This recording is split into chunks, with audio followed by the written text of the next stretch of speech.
The title of this video is Coulombs Law, Calculating Force. I made this video for anyone who needs to calculate the electrical force on one point charge because it's near another point charge. So what I mean is, if you have a point charge, and I'll draw one here, there we go. It's a big circle, but it represents a point charge.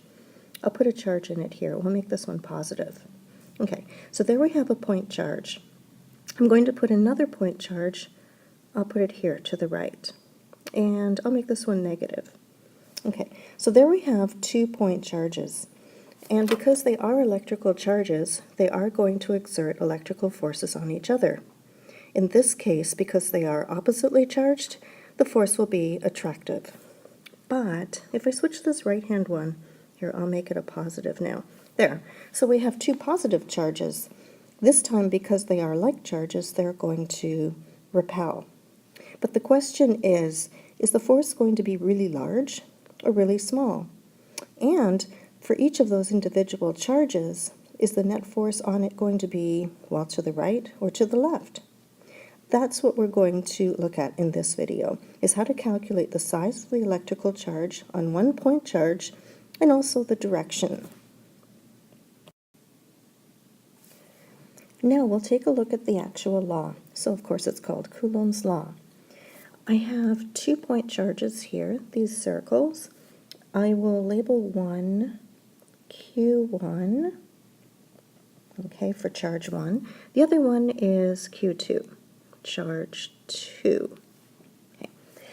They are a certain distance apart, and we measure that distance from the middle or center of one charge, which I'll try to mark off here, there, to the center of the other charge. It's right here.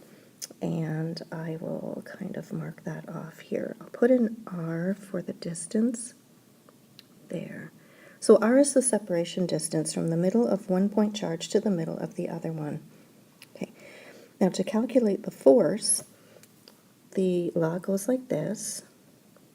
The electrical force is equal to a constant, we call this Coulomb's constant, times or multiplied by the size of charge 1, multiplied by the size of charge 2, and we divide all of that by the separation distance squared. So that means that we have an inverse squared relationship here. So if you move those charges apart, for example, if you double the distance between them, you're not going to take the force and divide by 2, but rather take the force and divide by 4. So the separation does make quite a difference to the size of the force. And as well, I should point out that the equation here will give you the size of the electrical force on each of those charges. It will not hand you the direction. For the direction, we'll have to take a look at the geometry and how those charges are oriented and work it out from there. Okay, so now let me just go into some of these pieces here. Of course, we just mentioned that the R is the distance. That's the separation distance. It will be in meters. There, I put an M there for meters. Okay, these 2 charges here, Q1 and Q2, those are measured in coulombs, capital C for Coulomb. And finally here, put an arrow there, the K, which is the Coulomb constant, that has a value, and it's roughly 9 times 10 to the 9 newtons meters squared divided by Coulomb squared. Okay, those units make sure that the entire right-hand side works out to be in units of newtons because, of course, our force here, Fe, must be in newtons. There, so that is the equation, and what we're going to do next is take a look at an example with numbers and see how we can work out the force on some charges. Then we'll look at the direction. Next comes our example. So I have 2 point charges drawn in here. I'm going to make the left-hand charge a positive charge. I'll make the right-hand charge a negative one. And I will label these. The left-hand charge I will call Q1, There we go, Q1. I'll give it a size, so I'll make it 10 microcoulombs. There we go. Microcoulombs are 10 to the minus 6 coulombs. Okay, the right-hand one, I'll call this Q2. So there we go, Q2. And I'll make it a little larger. It will be 20. So 20 microcoulombs, and of course it's a negative charge. There. I need a separation distance, so I'll mark that in here. And I will make it 0.1. Keep the numbers nice. Meters. That's about 10 centimeters. There. Okay. Now I think we're ready to use the equation. So we start off by writing out the equation without any numbers. So FE equals K Q1 Q2 all divided by R squared. Next come the numbers. K is our Coulomb constant again, about 9 times 10 to the 9, so we'll write it in there. Then we multiply by the size of Q1. There it goes, 10. And of course I'll use 10 to the minus 6 for the micro. There. Then we'll multiply by the size of Q2. I'm not going to put a negative in, I'm just using the size.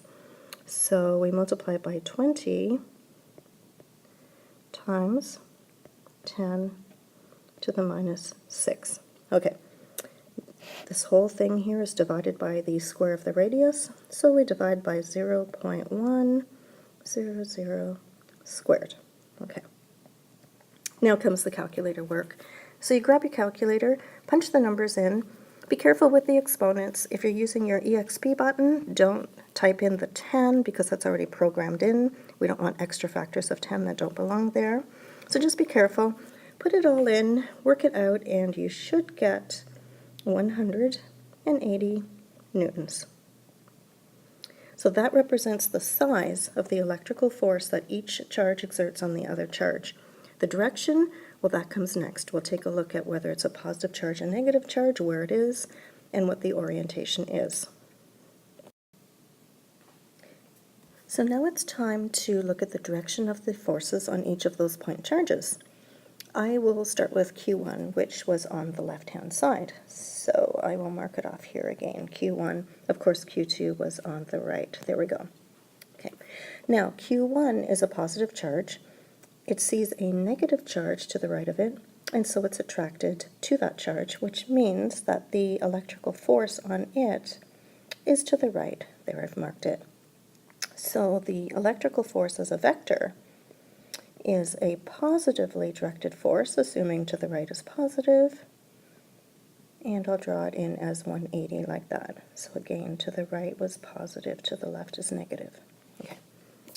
Moving on to Q2, it's a negative charge. It sees a positive charge to the left of it and is going to be attracted to the left. So the direction on it is to the left. And writing it in as a vector for it, we would write down minus 180 newtons. Okay, there we go. So we have looked at point charges, we've calculated the forces on each of those point charges, and also looked at how to determine the direction of those forces. I hope this video was helpful, and if you have any comments, please leave them below, and stay tuned for more videos. Thank you.